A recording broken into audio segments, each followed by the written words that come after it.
warahmatullahi wabarakatuh.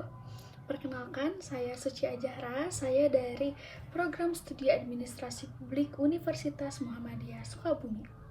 Saya di sini akan menjelaskan mengenai asas-asas umum administrasi negara untuk memenuhi tugas dari ETS mata kuliah Hukum Administrasi Negara.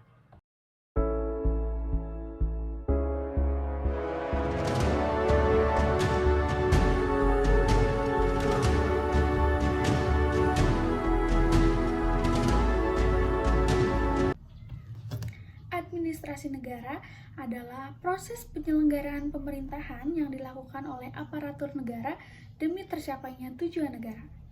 Tapi, dalam pelaksanaannya ada aturan main yang harus dipatuhi. Nah, aturan main ini dikenal dengan nama Asas-Asas Umum Administrasi Negara atau disingkat dengan AAUPB. Asas-asas umum yang dijadikan sebagai dasar dan tata cara penyelenggaraan pemerintahan yang baik.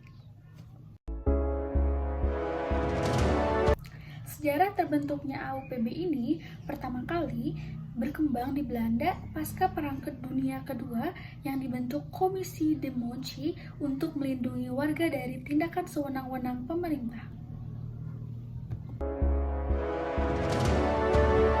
Sejarah berkembangnya AUPB di Indonesia ini, konsep AUPB kemudian diadopsi di Indonesia sebagai bagian dari upaya perlindungan hukum bagi warga negara yang dikuatkan pada Undang-Undang Nomor 30 Tahun 2014. Ada beberapa asas yang sering disebut dalam AUPB ini. Yuk kita bahas satu persatu. Kepastian hukum. Kepastian hukum, pemerintah ini wajib bertindak berdasarkan hukum yang berlaku, seperti menjamin keadilan dan tidak berubah-ubah. Pejabat juga harus bertindak berdasarkan hukum yang berlaku, tidak boleh asal buat kebijakan. Keterbukaan rahasia, keterbukaan informasi publik wajib dibuka seluas-luasnya, kecuali yang bersifat rahasia atau private. Kepentingan umum, setiap tindakan itu harus mengutamakan manfaat bagi masyarakat yang luas. Proporsionalitas, tindakan pemerintah harus seimbang antara manfaat dan juga dampaknya. Tidak boleh berlebihan, bahkan merugikan. Profesionalitas, ini penyelenggara pemerintah harus memiliki kompetensi, integritas, dan tanggung jawab dalam menjalankan tugasnya. Akuntabilitas, setiap keputusan bisa dipertanggungjawabkan secara moral dan hukum. Ada transparansi dalam penggunaan wewenang. Kalau asas-asas umum pemerintahan yang baik ini tidak dijalankan dengan baik, maka dampaknya bisa sangat besar loh. Pertama, bisa terjadi penyalahgunaan wewenang.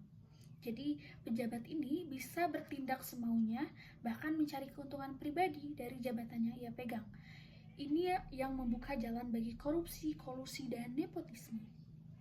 Kedua, masyarakat bisa diperlakukan tidak adil. Ada yang dilayani dengan cepat, ada juga yang dipersulit hanya karena tidak punya koneksi. Padahal semua warga negara berhak atas pelayanan yang adil dan sama. Ketiga, kepercayaan publik terhadap pemerintah ini bisa hancur atau menurun. Saat masyarakat merasa pemerintah tidak transparan, tidak akuntabel, dan tidak peduli, maka lahirlah ketidakpuasan atau protes dari masyarakat kepada pemerintah. Terakhir, ini adalah yang sering luput, yaitu negara ini bisa rugi secara keuangan. Keputusan yang tidak cermat bisa berujung pada proyek yang gagal, anggaran terbuang, dan bahkan utang negara ini semakin bertambah. Maka AUPB ini bukan sekedar cuma teori aja, ini adalah pedoman penting agar pemerintahan bisa berjalan dengan baik, jujur, adil, dan berpihak kepada rakyat. Asas-asas umum pemerintahan yang baik atau AUPB seharusnya jadi dasar birokrasi kita, tapi kenyataannya masih sering dilanggar. Ada banyak hal yang menghambat AUPB diterapkan dengan baik. Beberapa di antaranya adanya intervensi politik, penempatan jabatan, alokasi anggaran, hingga kebijakan publik sering diwarnai balas budi, politik atau kepentingan elektoral jangka pendek. Dampaknya, program tidak tepat sasaran. Pejabat merasa loyal ke patron politik bukan ke publik. Adanya ketidakjelasan dan tumpang tindih aturan teknis. Banyak produk hukum sektoral belum sinkron. Perubahan aturan sering tanpa sosialisasi memadai.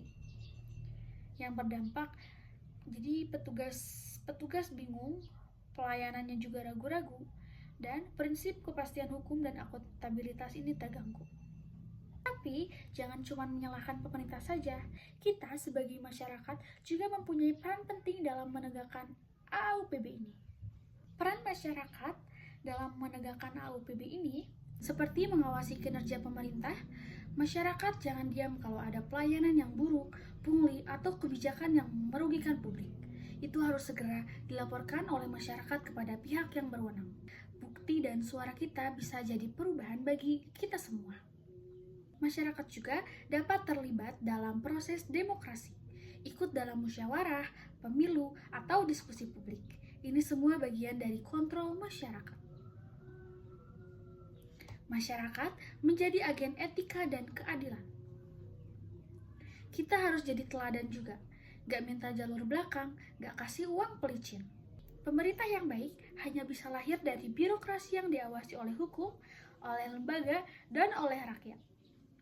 Teman-teman, asas-asas umum pemerintahan yang baik bukan sekedar teori di buku hukum. Ia adalah janji. Janji negara untuk melayani warga negaranya dengan adil, transparan, dan bertanggung jawab. Tugas menjaga janji itu tidak hanya di pundak pejabat, tapi juga di tangan kita, warga yang sadar, kritis, dan berani bersuara. Jadi, mari kita kawal bersama, laporkan pelanggaran, tolak uang pelicin, dan sebarkan edukasi AUPB ke sekelilingmu. Saya, Suci Ajara, pamit sampai jumpa di video edukasi selanjutnya. Terima kasih.